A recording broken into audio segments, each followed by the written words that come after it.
In this guide, I'm going to show you how you can get a web browser here on your PS5. Before we do get into this guide, make sure to like the video and subscribe to the channel with all notifications on. It really does help the channel and lets us know that you want more content like this.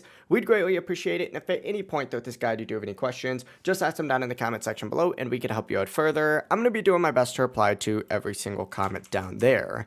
Now, the first thing that you're going to want to do is actually just select the little settings gear up in the top right corner to open up your settings and go ahead and select network. From here, go ahead and select connection status and scroll down at the bottom and select view PlayStation Network status. And this is going to redirect you to a page that looks like this, where you're going to want to scroll all the way down to the very bottom until you see a little tab that looks like this. And you're going to see two important tabs on here, About Us and Blog. The next step is going to be on either one of these two pages, and you're going to have to open up both to see which one it is for you. But essentially, mine is in Blog, and when you open this up, scroll down, and what you're looking for is a Stay Connected tab with a YouTube link on here.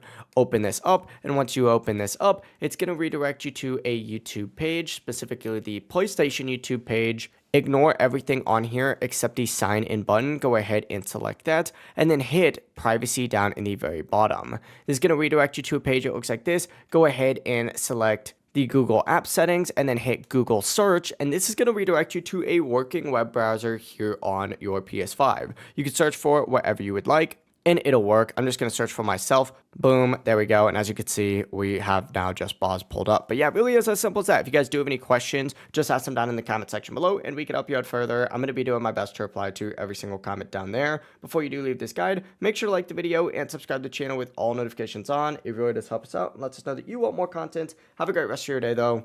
Peace.